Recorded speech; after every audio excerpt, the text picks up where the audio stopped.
Hi. Hi.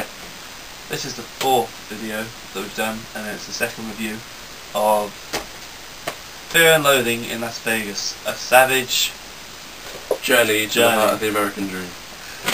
Did you just say by Hunter S. Thompson? By Hunter S. Thompson. The legendary Hunter S. Thompson. Okay, this book was written in 1971, originally in Rolling Stone magazine. Hunter S. Thompson was a journalist who just kind of wasn't satisfied with being a journalist, yet to be some kind of crazy literary mind freaker. Yeah. It's a seminal work of the drug culture. I guess you could say something like. What would other examples be? Things like that. I guess Doors of Perception by Aldous Huxley would be another one. I haven't read that.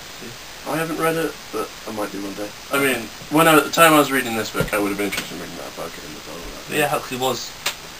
Incidentally, he was, on drugs a lot of the time. Well, yeah, the Doors of Perception was about. Have you heard about it? No. It's about. He was just like chronicling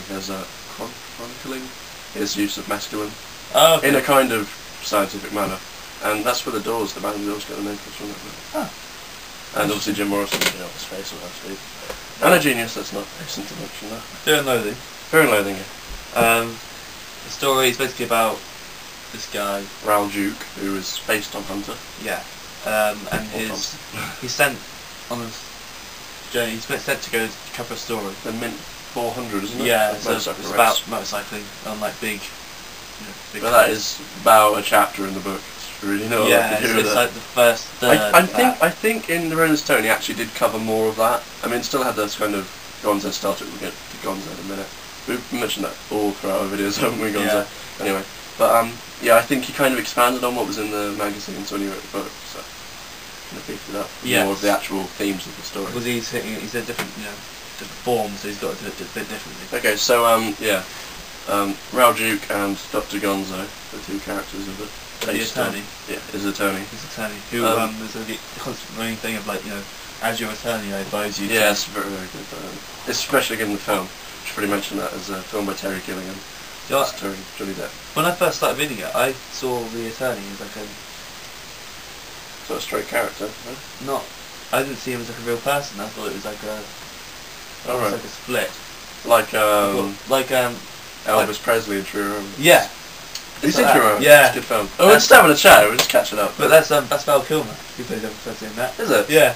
That's quality. Val Kilmer. Yeah. Anyway, okay, so yeah, it's basically the story, and they just getting smashed up. There's a great bit at the start where he talks about the drugs they got in the boot. I noticed this says we're in the desert near the edge of Boston when the drugs began to take hold. Throws you into this madness from the start. It's like they don't take drugs before some sort of spiritual bullshit. It's about them just taking drugs because it's quite refreshing for the time. Yeah, and they're just doing it to get smashed. They're not like, Let's talk about Jim Morrison, Yeah.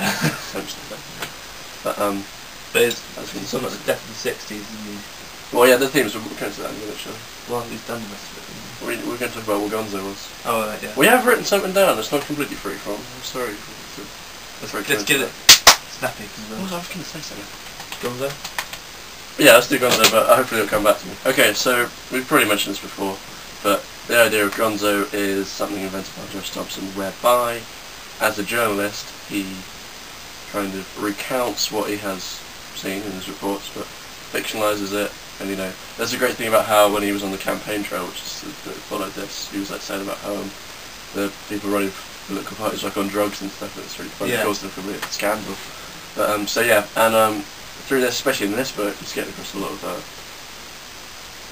underlying themes like the 60s and what it means and how it's over and stuff like that. These was in the title, it's a savage journey to the heart of the American dream. Yeah, and it's just something that's hard for us to understand as Brits, but it does go into that a lot, and it does kind of say like there's a bit which is from an actual transcript of the writing. Oh yeah. Where the editor's note, which is pretty clever, I thought. Yeah. He says they're trying to look for this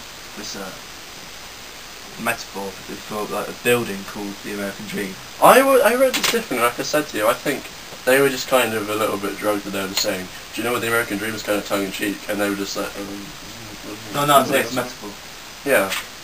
And then then where it says, Dr. Duke and his attendant finally located what was left of the old psychiatrist club, which is what these people say is where they make the American Isn't it where you can get like 5 tacos for $1 or something? That's where they're talking to the people. Yeah. And That's what I mean. a huge slab of cracked, scorched concrete in a vacant lot of full tall weeds. The owner of the gas station across the road said the place had burned down about 3 years ago.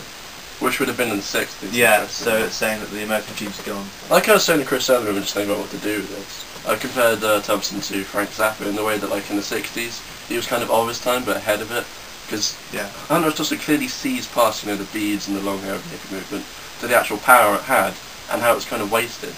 And there's the great passage that's always talked about. We're going to try and put Johnny Depp reading. I've already kind of cursed myself there because I'm going to do it. We're trying to get a reading of that part on the end of this video. Yeah. We can. Or put a link to it or something. The Wave in the 60s. But anyway, it's a really good book. Yeah, it's great. And it'll make you think about things in a different way. But it's just written so wittily, it's great moments. Yeah. Like, the bit that was stuck in my mind was when I think they arrive at the hotel. The hotel. And, Flamingo. Yeah, it's been a while since I read it.